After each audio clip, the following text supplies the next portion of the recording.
Now, this young lady has an amazing action that you can see for me, again as a novice, in the way that she flicks it with her wrist. It's a super action, and it's very quick arm action. Yeah, certainly, again, unique techniques, and we were just talking about how in some countries, some instances, the players are so similar. They teach the same fundamentals, and yep. In this case, some individuality shining through in different styles, and but again, just all the different ways that we generate power as bowlers, the way the ball rolls off the fingers, thumb comes out first, so all the things.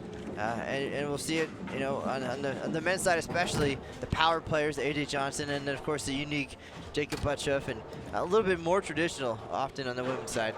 So 7 and 10 split to go here in this particular match.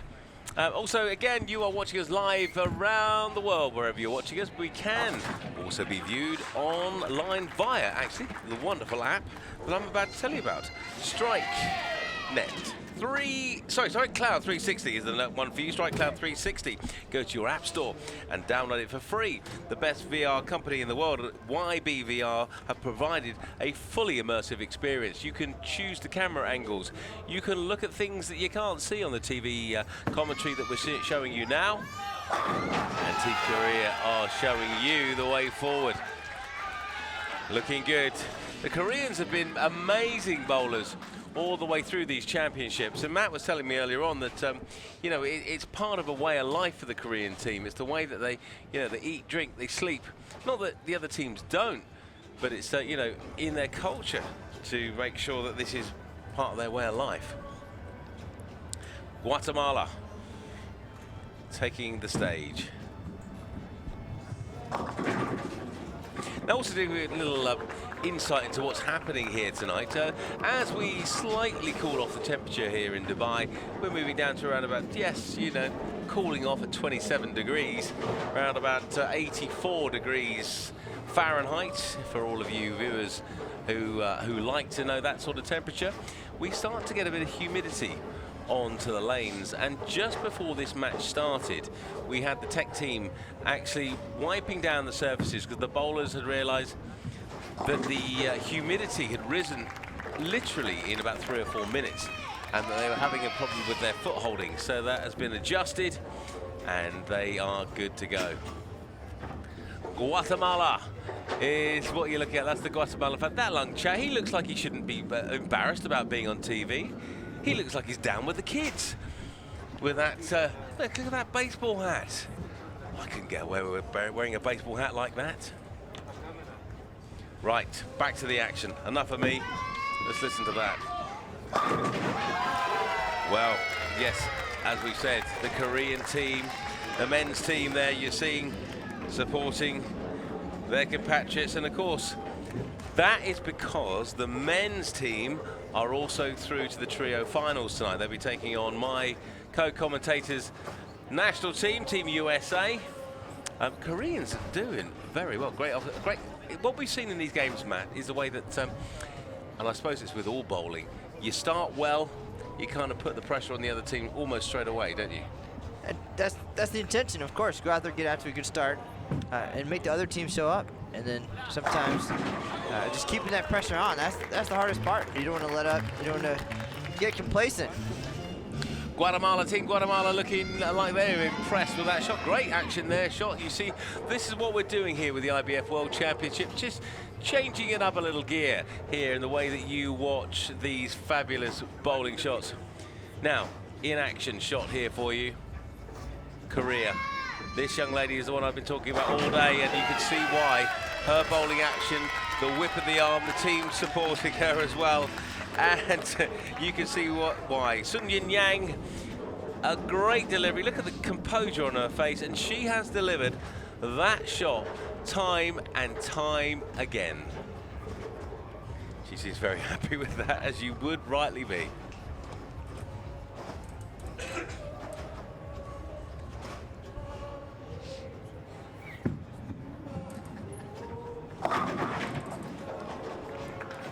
So we're going to see the scores in a minute. And of course, are you a bit nervous about the next final we're about to see, Matt? How are you feeling with your compatriots during the little break that we had between the matches? Any insider information from your team? I think they're ready. They're excited.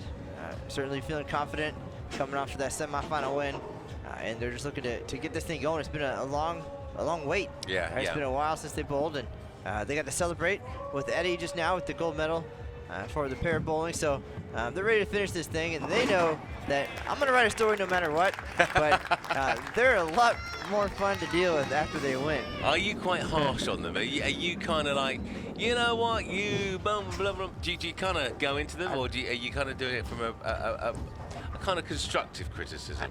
I mean, I think the questions are pretty general, right? Just tell me about the moment, how you feel. You know, just want to get the emotions out. And, sometimes, you know, they don't want to talk, but they know I have to do my job. So I suppose you've all got to get on the team bus at the end of the day. So if you kind of upset people, it's a long walk back to wherever you got to go. I got a message earlier based on a photo that I posted from the doubles, where of course they had just lost. So he wasn't smiling. And then that's forever. It's out there. So he said, hey, can you put a smile on my face? So I did. And there it is, right? So he went from the frown. He wasn't happy about that because it's out there in the world, so there it is. Well, listen, let me tell you what I've just seen and laughed at. The original poster that Matt took of one of his teammates, and we'll keep him nameless for the moment, was unhappy that he wasn't smiling. So Matt put a smiley face emoji with sunglasses on his face. So he looks like he's got a big tennis ball on his head now with sunglasses and a smile. Well, he did want to smile. The easiest way to avoid that tonight is just to win, right? Exactly. So, but I don't think that their opponents, Korea, is going to make that easy. But we'll see if they're riding the high of the women's team winning. They're out to a lead right now, big lead after the string of strikes to start. Can Guatemala make the comeback? Well, this is it. You've got great support. Again, people travel from all over the world. Korea.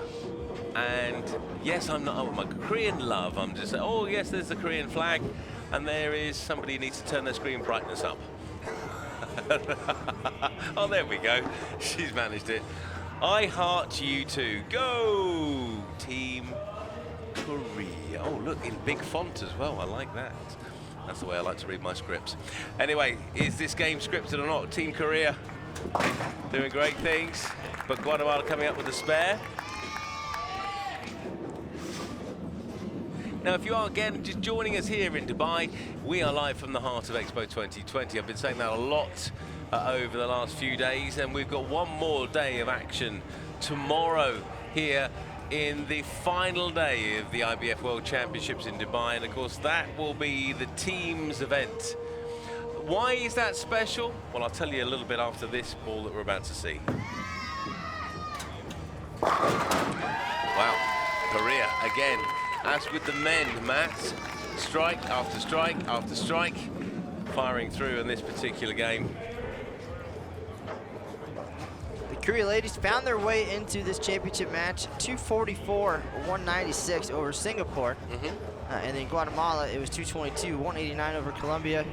And we mentioned earlier the defending champs in this event, the United States. Guatemala handled business there as well in the quarterfinals, took down Team USA 217-211. So again, momentum and excitement, and sometimes the adrenaline of it all. Exactly. But now in some trouble here in the final. Yeah, Guatemala coming back with a much needed strike in this particular game. But again, like we've said with a couple of the matches so far, is it too little or too little too late? We'll find out in a moment.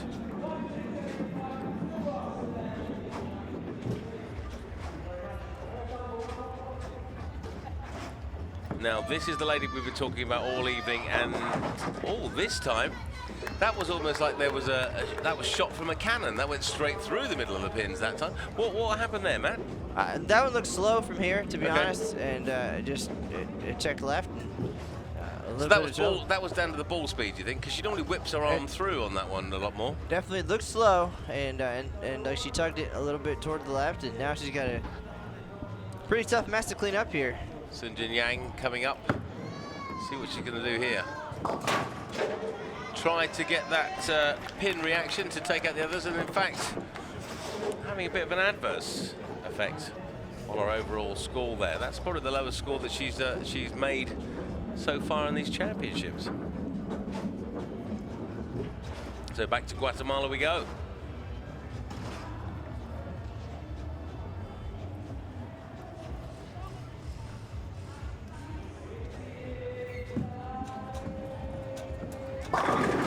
And great shot there by Guatemala.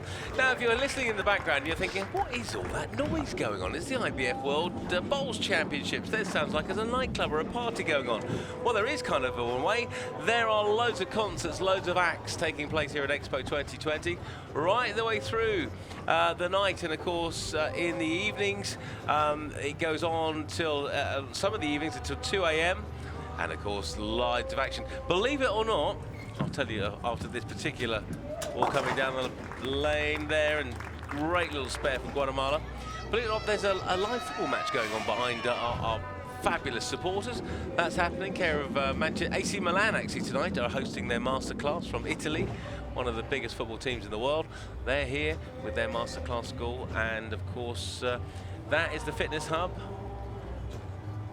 There's somebody waving to somebody in the background there, but here we go. Korea again clearing up. That looks like another strike.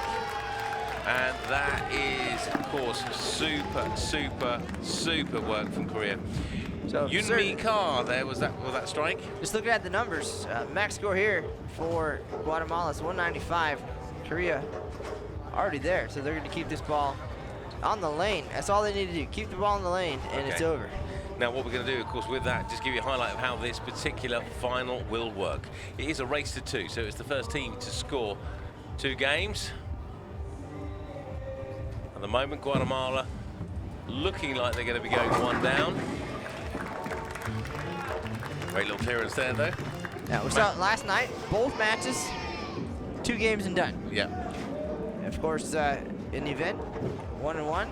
Then we go to a 9th and 10th frame roll-off to determine the winner. So, again, bringing in new formats, new ways to make things exciting, and bringing some strategy for the coaches and all of those things. Well, strategy does play a big part, as we talked about earlier on today, didn't we? Strategy is the, it's not let's like up you go, guys, pick a ball up and throw it down the lane. There's a little bit more to that too. Does it work out who you're paired off against in the other team? Do you look at like your #1 bowler against their #1 bowler or anything like that? I would imagine that none of these players are looking anywhere but straight ahead. Okay. They're not even changing lanes in this instance. So it's, you're on your lane, your team, you do your thing. And other than waiting for the other team to bowl, you're bowling against the pins. That's how bowling works. Looking for the spare and getting the spare there. Korea, they have realized that they are in an almost, unbeatable position in this first game, in this women's final trios event. The IBF World Championships. Will Korea be the world champions? That's the men's team in the background. There's the ladies' team, the women.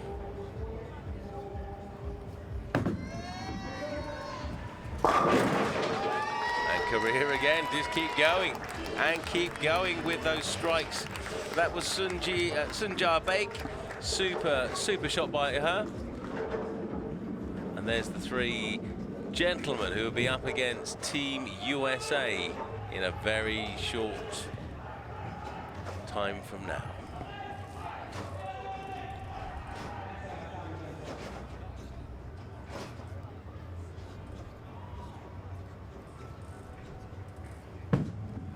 Guatemala coming down, need to make the strike, of course, and of course we'd already know that this particular game is over, but the continuation of the bowling comes into play.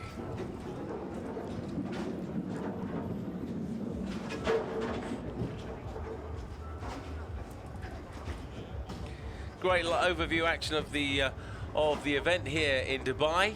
And of course you can get a better view, or a different view, should we say, not better but a different view, and a more versatile view in the way that you control the cameras using the, of course, super app, Strike Cloud 360 app, free of charge, and you can watch this, you can manipulate the cameras, and if you want to do it for tomorrow's finals, of course we'll be kicking off tomorrow around about 5:30 local time Dubai. Okay, so if you are wherever you are in the world watching this broadcast. 5:30, roughly around about the time we'll be starting tomorrow. So set your clocks, set your alarm, set your Apple Watch, whatever it is you're wearing, or however you set your time. And we'll be back with you, of course, after today, bringing you the finals of the teams, which is what a lot of people want to see.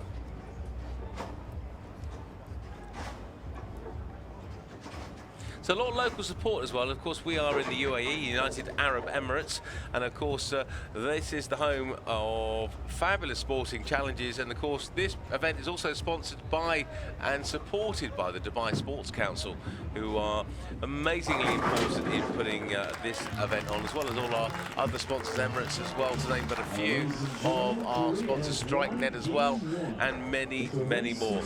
Without them, this wouldn't be possible. So there we go, that's the first game. Guatemala are down to Korea, 223 to Korea, and of course there it is, 195 to Guatemala. So this is a must-win match, must-win game for Guatemala, otherwise Korea will be the new world champions.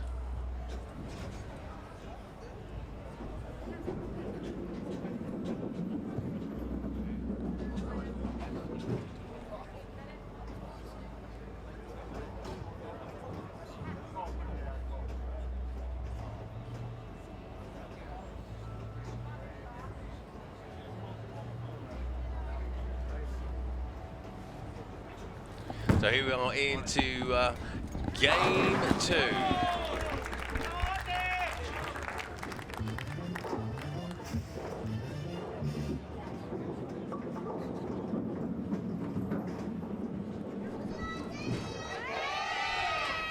Guatemala starting off what they needed to do, put some scores on the boards.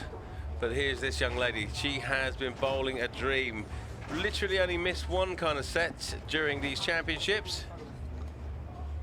A little bit of faster ball action there, and of course that faster action that we noticed, of course, created a strike in that one. Sung Jin Yang is undoubtedly at the moment the star of the Korean bowling team.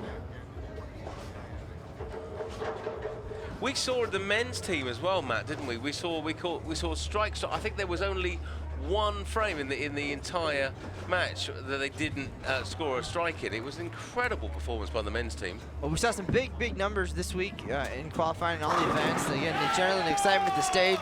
A whole bunch of 300 games. People like strikes, and this week they're throwing them all over the place. They certainly are, and Korea have been one of the main teams in this certain section of the tournament, doing exactly that. Yes! I don't know how you say yes in Guatemalan, but probably something like that anyway. Korea taking up the mantle now as the next bowler comes to the lanes.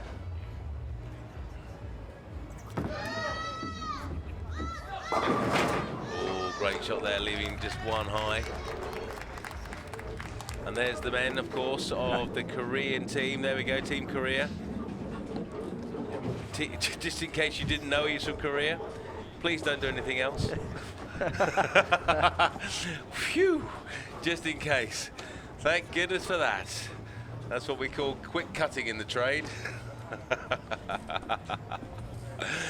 Ah, lordy, lordy. Right, back to the action. What you're all tuning in for around the world. Great spare there. Now, when a team like this, Matt, as a foursome, okay, it's trios, obviously, the best three of the four will compete. Will a team like this stay together for a period of time, or will it be kind of from championship to championship that they will have a trio selected?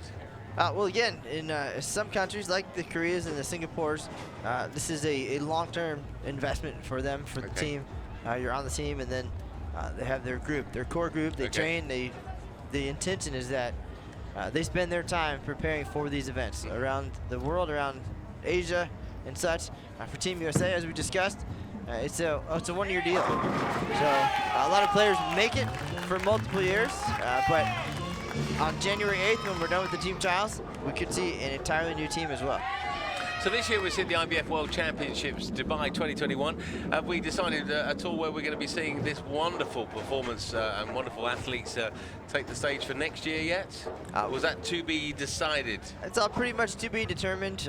There's some schedule changes and long-term goals. And COVID, of course. COVID's still going to play a role in pretty much all that we do going forward. So I think with the formation of the IBF not too long ago, the transition from World Bowling now to this new organization, a new name, new branding, the goal was to change the formats, to set those events in place and the locations and work toward them, and just like the Olympic cycle, you know where you're going years out, you can start working on it. But I think that's all changed a little bit, and it's all a work in progress. Well, this is exactly that, and this is what it's all about. It's a case of, see, we know, I mean, most of us watching this, and the people, whether you're at my level, which is really bad, or Matt's level, of course, which is very good, and of course the pros, which are the pros, you know, we all know what bowling was about, but this is taking it to a new level. It's the way that you watch it. It's like, in the UK, we have football in the Premier League. They've taken it from what we call the Football League. They've literally exploded around the world, and I can see this format of bowling having a great effect on your wonderful sport. Well, prior to 2017, the recent years, the team event, for example, 5 players, everybody bowls an entire game. So 5 games happening. That takes an hour, hour and a half. Yep. It's a little bit harder to follow. It's a little bit slower. Yep. It's exciting if you know what's going on. But coming up with unique formats like this, the Bakers, and mixing it up and changing it around throughout the week. And again, it keeps everybody engaged, and it's interesting and exciting, and it goes a little bit quicker. Yeah, exactly. Which is what you want to do with, we have it in the sport of cricket. I cover cricket for the World Sports Networks, and they kind of they've gone from a game that lasts for 5 days, which some people would kind of almost like, oh my goodness me, 5 days and they still don't get a victor. Great shot there for Korea. We have, of course, a new star in the making by the look of it, of course. Korea is doing superbly well. Sun Jin Yang, another look. That was a phenomenal messenger. That one came flying across the deck and took out the 10. A big double now after the open from Guatemala. Big opportunity for Korea, and they jumped right on it. She's either very bashful or she's run out of batteries on her fan. She needs to get it that close to her face to keep that draft going. Oh, strike for Guatemala. They're still in this one. Can they force it? So if Guatemala win this game, Matt, in layman's terms, and suppose in general terms, what happens next? Do we go for another game, or how does it work in this the best of 2? Well, things shorten up even more. It's the 9th and 10th frame only. Okay. All right, so you get the excitement of the 3 shots in the 10th frame. Yep. And the coach has the opportunity to make that choice. Who's going to be the one to throw it in this moment? This career-defining, potentially. So that's all. That's where the coach earns his money, so to speak. Yeah. I mean, you sometimes have an idea of where people fit into the lineup. Some people are just natural leaders. They go first. They get the spark going. Some people are the anchor. That's it. That's your ride or die person. And then other times, it's who's got the best look at that moment. Well, looking good here, Korea. They have literally blasted into this second game. Now, if this goes the way that it looks like it could be going, and again, not to taunt anything here with the scores, Korea could be on their way to the trio women's final. The champions, not the final, but of course the winners, the world champions of the final. The Guatemala still in there with a great strike there. This has been neck and neck. But Korea have got a very big score on the scoreboard, Matt, haven't they? It's going to be, you know, it's still possible. But let's see this next shot from Team Korea and see what happens.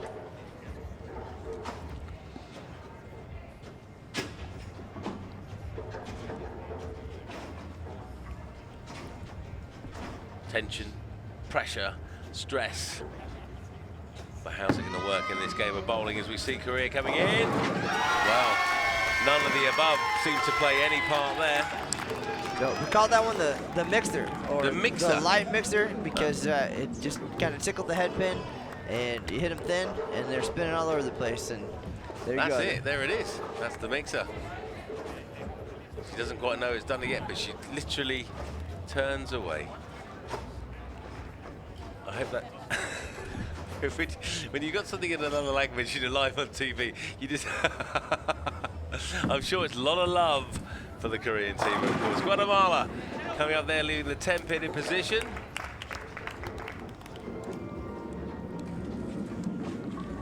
Now, tomorrow in the teams, Matt, tell me a little bit about what you know is going to be happening tomorrow as far as the US are concerned, and some of the other teams we're likely to see coming up in your way. I mean, it's going to be a great event, and the reason I ask is because bowling is deserved of its spot in a higher form, even higher maybe arguably than where we see it now in the Olympics, and we're talking about, of course, Brisbane 2032.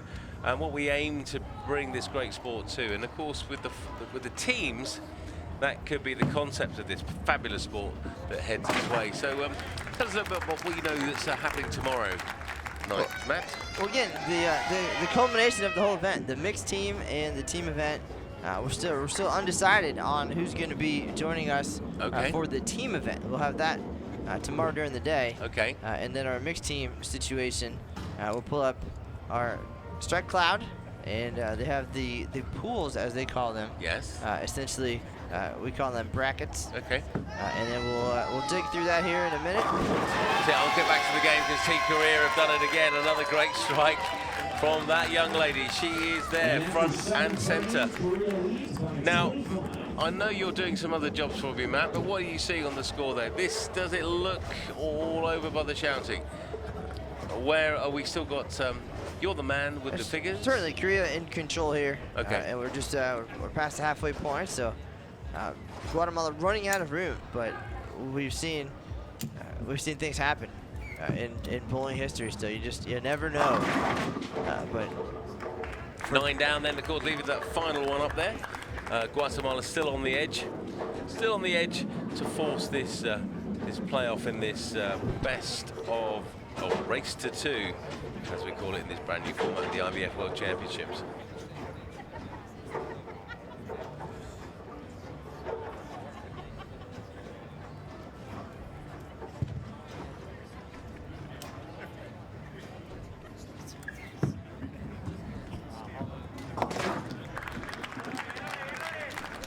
Super action there. The team are supporting her, appreciating the great job they're doing. And of course, as we mentioned earlier on today, of course, it's it's getting on in the evening here in Dubai. The teams will have been up early this morning. They would have been practicing. They played games earlier on today. It's getting it's gone past 11 o'clock, so there's a lot of possible fatigue in some of the players as well out there in this stage of the championships. And that's where the athleticism and the stretching and the nutrition, all that comes into play. Yeah. To get through these long days, and you have to manage it. Make sure you're getting the right food, whatever you need to do throughout while you're competing. Stay hydrated, all the things that any athlete would do, because it's not super intense, but standing there all day long, it certainly is, and it can be. And then, of course, you want to have your energy for the celebration that we're about to see in just a few minutes here. Yeah, it's going to be. This one is winding down very, very quickly. Yeah, we can see this career have been incredibly dominant. It's, Guatemala have put up a massively brave performance, and the whole team there. But Korea, like the men earlier on tonight, the ladies I'm talking about here have come out from the very start. Strike after strike after strike with their lead bowlers, and then the rest of the teammates following up. Guatemala. You're about to enhance your bowling glossary here once again. That shot, that was called a stone 8. That's not good news. A stone 8. Stone 8. It's the 8-pin. Was uncooperative. An amazing shot, and the 8-pin just stood there smirking. Unfortunately, Guatemala knows that math is not on their side at this point. Very well bowled match, but Korea right now working on a 280 game. This one out of reach, and the mood is getting light as they know that it's time to start the victory lap. Well, looking at Team Korea as we've seen them throughout the course of the evening, they know how to celebrate. They smile, they celebrate, and oh my goodness me, look at that shot. Well, and as you'll notice too, with certain regions of the world, when they know it's over and it's time to celebrate, they'll clap. Everybody will clap because, well, it's over. So there's no need to be as serious, and that's kind of their their congratulatory send-off for the champions, and we're going to hear that here very shortly. I'm sure we are as we move on to the finals. Oh, I heart you to look at, even the players have got time to send messages back. That's brilliant.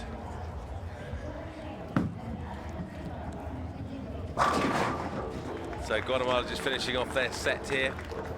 But we are looking at, on the left-hand side of your screen, Team Korea. They are, barring a miracle, going to be crowned the IBF World Women's Trio Champions of the World Championships here in Dubai 2021. Great week so far for Sophia. We saw her on the singles show, bronze medalist there. Should be very proud. She's had a great 2021, some great success in the United States as well.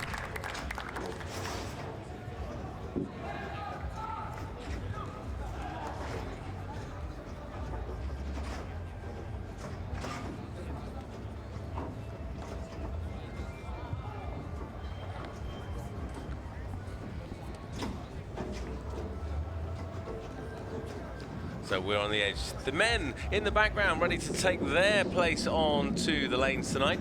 Now, just before we finish off on this match, and of course the new world champions are there sitting there, and we're going to see an explosion of joy, I'm sure, in just a couple of moments, not to put anything downhearted on the Guatemala performance, but the lanes will be re-oiled for the men's final. Matt, that's correct, isn't it?